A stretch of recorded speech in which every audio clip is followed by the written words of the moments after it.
Jim Andrews and John McMeel, founders of Andrews McMeel Universal, the largest independent newspaper syndicate in the world, met in the 60s.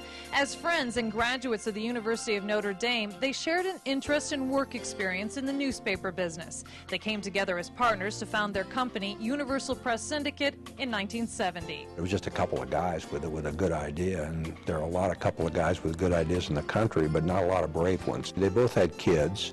They both had mortgages, and they both wanted to live the American dream. Along with their dream, the McMeel-Andrews team brought to the industry a formidable set of skills tough to rival against the best. John McMeel was, and it still is, the ultimate salesman. There is nobody that can outsell John McMeel even today.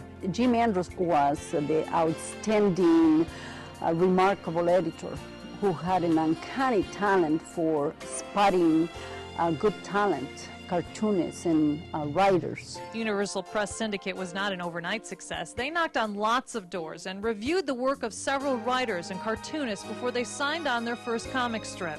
Jim wrote me a letter when I was a junior in college and asked me to send him some samples that he had been following the Yale Daily News. Doonesbury was their first comic strip. It debuted in 24 newspapers with mixed reviews. I had no idea what a syndicate was, what it did. It was not a career aspiration for me. I wanted to be a graphic designer at the time. But I went along with this because he made it sound so enticing and interesting. These fellows literally reinvented an industry. When they took up the comics page, it consisted largely of what are called continuity strips. The notion of a Doonesbury on the comics page, while it seems fairly familiar to us now, was just absolutely revolutionary in those days. Andrews and McMeel were not thinking about a revolution at the time. They were just trying very hard to build their business.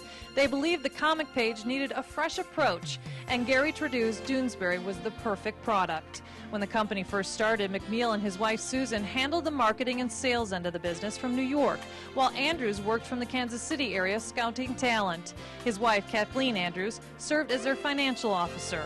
I get this phone call. I thought it was a crank call, and it was Jim saying, "Hey, did you ever think about syndication?" Tom Wilson's Ziggy became the syndicate's first panel cartoon. Soon, others followed. What set this company apart was the unique subjects their cartoonists and writers took on. Cartoonist Kathy Guswhite, Kathy, wrote about the perils of being a single working woman. Another cartoon dealt with sports obsessions. Writers began to seek out Universal because Jim and John had quickly built a reputation of treating their talent well and getting their work published and distributed widely. Universal began to grow rapidly by the late 70s. Andrews and McMeel decided to purchase the Washington Star Syndicate, which came with a group of editorial writers. Then, in 1979, cartoonist Lynn Johnston, for better or for worse, and Abigail Van Buren, the world-famous Dear Abby, joined the Universal family. But it was amazing what they did, and again, it was just brave. You know, they knew they had a good product, they knew they had a good plan, and they stuck with it. They were brave enough to stick with it for many years before the returns started coming in. In the fall of 1980, almost as soon as the returns started coming in, Jim Andrews died at the age of 44. Dear Abby remembers how family and employees grieved and recovered from Jim's death by focusing on the core values of the company. When Jim Andrews passed away, and so suddenly, Kathy stepped right in there. She took his place.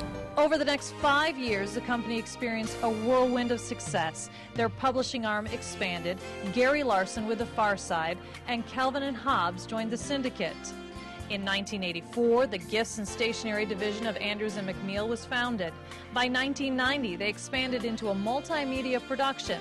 7 out of 10 cartoons published today are distributed by Universal Press. Today, it is the largest calendar company in the United States. And it is also the most successful humor publisher. Jim McMeel is president and chairman of Andrew McMeel Universal and all of its divisions. While building the company, he has given back to the community in countless ways. He is co-founder of Christmas in October that enlists the help of over 6,000 volunteers on one day to repair and refurbish the homes of elderly and low-income people. Tonight, we salute Kansas City Junior Achievement Business Hall of Fame laureates Jim Andrews and John McMeel.